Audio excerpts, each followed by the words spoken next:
Good morning. This is an update on our get out of America tour. It's as painful as you might imagine sometimes. What is it you say? We have a lot of luxury for refugees. Yeah. As refugees, I mean, we're indoors, sheltered from the weather. We can move on our own. We don't have to hire coyotes or anything But I like can that. see my breath.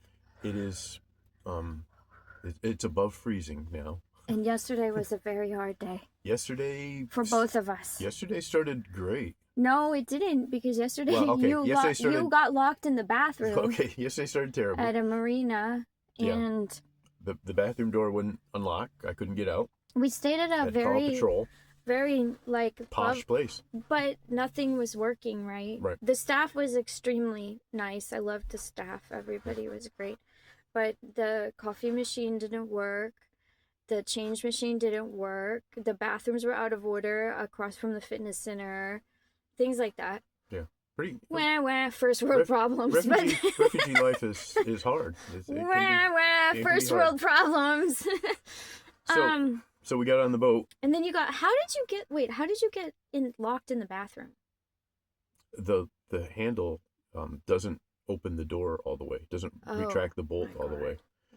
So I was in the other bathroom getting ready, and I'd left my phone on the boat, so he tried to call me, and I couldn't even. I had to call patrol. They didn't have emergency numbers listed, so it took forever. Anyway, we got out.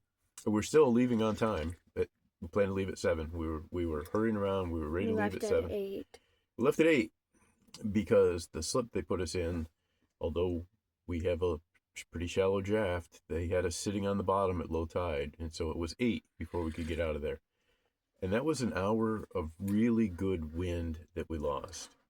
So we got out of the marina, got out into the bay, and started going, and we were hauling. Amanda was at the tiller. We were doing 5.1 knots. We were blasting along. And then the wind. And then it died. And we spent hours averaging about 1 knot, many, many hours. We should have been much farther down the coast. Then it got dark. We should have been 4 or 5 miles farther down the coast at that point. But yeah, then it got dark. As it was getting dark, the wind picked up, but the wind picked up out of the south, right in front of us. So we had to tack up wind. We had the genoa on instead of the jib, so our sheeting angles were not great. So these are pretty broad tacks as we're working down. We ended up with the drifting and the light winds and the tacking, we ended up adding 7 nautical miles to a 22 nautical mile trip. Which added about 5 hours. Yeah, pretty much. We averaged 2.1 knots overall for 29 nautical miles to get to where we're at right now. And after 8 hours, I start losing it. Yeah. well. I start getting really mad after 8 hours. We both lose it. You're more demonstrative when you lose it. You're fine. You're fine. I'm glad you got that release. I love you. Today, we're going to do it again. But today is half the distance that we sailed yesterday. We're just going around the corner, around the head. The wind is going to be at our back for the first hour or two, and then it's going to be a beam reach for an hour or two, and then we're going to go into a close reach and get into our next marina, where we will hang out for days and rest and recover and enjoy hot showers again, and maybe check into a hotel because we're newlyweds. Mm-hmm. Yep. Have good food, etc. Take a bath. Yeah. Pee where have you been peeing? Peeing? Not in a bucket. we pee not in a box. We pee in a bucket. We poop in a box like most posh refugees. Although we did get a nice air freshener for the V-berth that I will say was wild. I thought at first, I went to the counter. I did not go in for that, and I went in for hot water bottles and hot hands, and I was like, oh, I remembered in the other West Marines, they had these. I had seen them. And so the guy at the counter was like, oh yeah, we have those. And he goes, this is the last one. He grabs it, he rings it up. Like, I didn't even get to go to the shelf. So I did not know. Yeah. So I got sticker shock when he was like, that'll be $35, please. And I was just like, So, I was like, okay. And then I came back and I was like, honey, I just spent $35 on a fucking air freshener. And we put it in the V-Birth, and I would say that it's been almost worth that. Like, it's because it mitigated the smell of Poop. feces. Poop. Yes. Because we do in fact sleep inches away from the box of poop. But credit to the company, Boxio. That product works. You throw in some, we're calling it kitty litter, but it's actually like small pet shavings for gerbils and things like that. It desiccates the chamber, and the odor is, you don't even notice it, except for when you're in the act, which we do, what was that, about 4 feet from each other? You must really love a person to do this with them. This is not something that you want to do before you get married.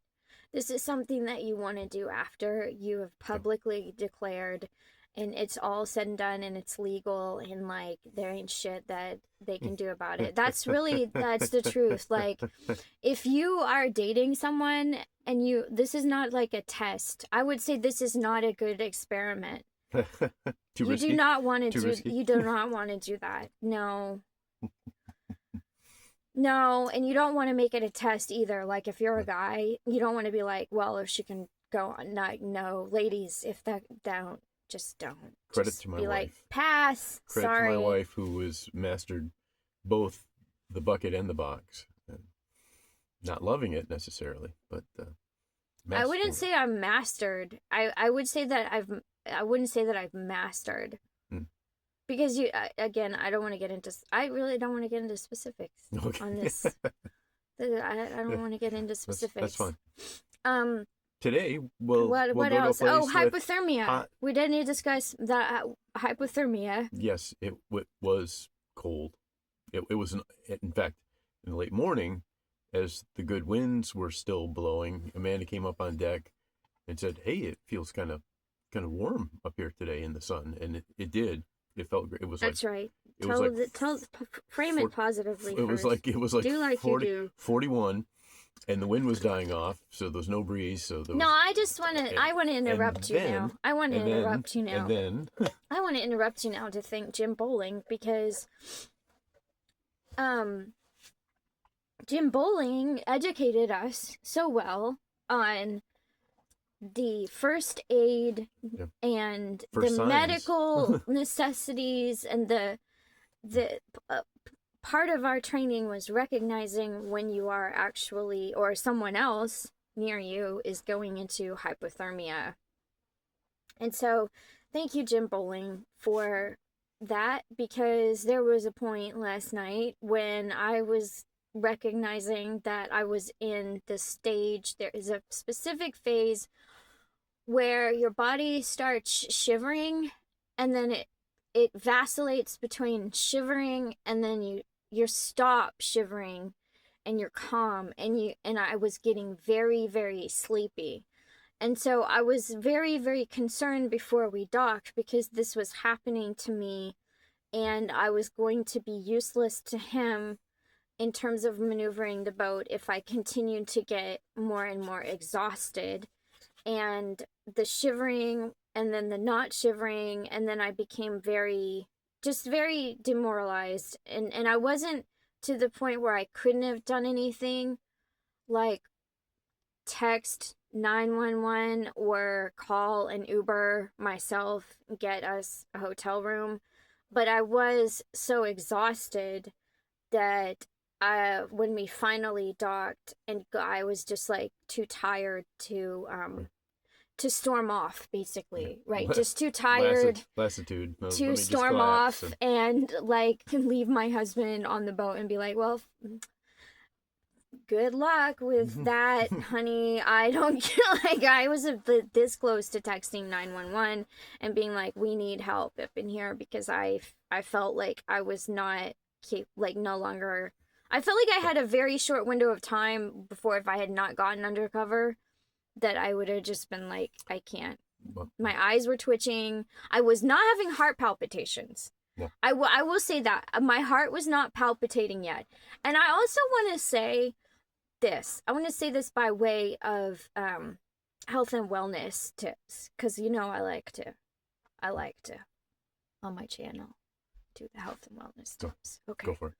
So I have been a long time nicotine addict, right? And the history of me and nicotine I've talked about in other videos, but prior to this voyage, and it's very difficult for me to explain because I'm also a big fitness person. I run, I lift weights, I do a lot. I did manual labor for the last 3 years. So in manual labor and the sailing community, you see a lot. I'm built like these I'm like these Irish tough motherfuckers. I like to say that people in my family, we smoke, but we'll work till we're leather, because we just basically are like that. But it's not a good way to go. I have to say, you do not want to be out here. I deliberately quit the nicotine cold turkey about 5 weeks before we got on board. I waited until after we got married because I was such a bridezilla. I couldn't possibly cope. I couldn't cope. I couldn't. And then I quit because I was like, I do not want to be on board with my baby and having a nick fit, because someone will lose an eye or something, and I can't do that to him, because when I have a nick fit, I was like, that's just my idea of hell. And then we show up at the boatyard, and I've noticed that in the sailing community, there's a lot of the same Smoking type and of people, hard drinking, hard smoking, and that's fine. That's fine. They're rough and ready. They're younger than me. I'm not going to tell them what to do. But for me personally, I feel that I could not do this if I kicked my ass beforehand, basically. I did. I kicked my ass beforehand. And so the difference between me now off nicotine and me before on nicotine, because I was using lozenges. So I wasn't vaping. I didn't want to hurt my lungs anymore. And I haven't smoked cigarettes in 5 years. So 4 years maybe. So, but the difference in I get very disappointed when I quit. Because because it's so stigmatized and so demonized by the medical community, nicotine is, that I expect that when I quit, all of a sudden I'm going to be superhuman and on cloud nine. I'm going to feel so much better and my medical problems are all going to get better. And then if they don't get better, I get very disappointed because I've made a sacrifice, right? And so the difference between me on nicotine and off nicotine is that I would say overall, my energy level is better, but not as much as I expected it to be.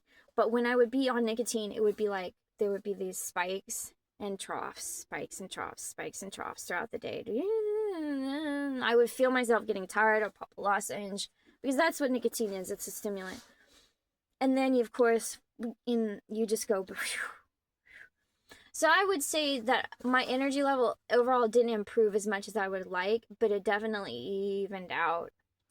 And so, yeah, now I'm just a normal motherfucker. Normal, tough, sailor chick motherfucker.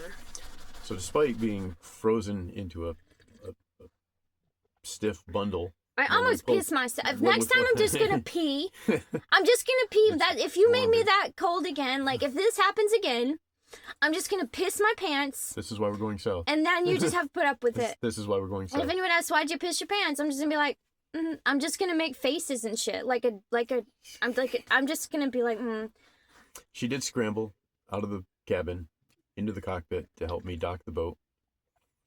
Came back inside.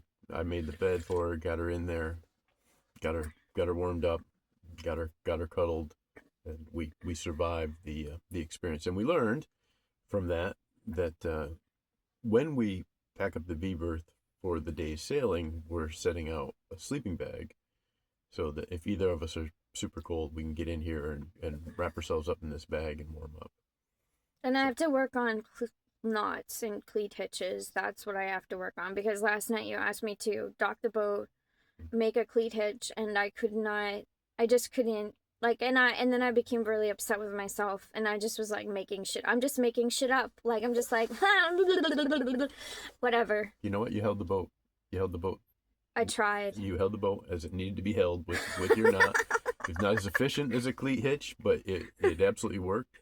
It held things in place. There were a few more flourishes and detours, and I didn't want to. Yeah, but that allowed, because you were able to get that far, though, you could get inside the cabin after that, and I could tend to things on the boat and get the boat in proper order. Okay, so overall, we're both still alive and still married. Right. I guess that's what counts.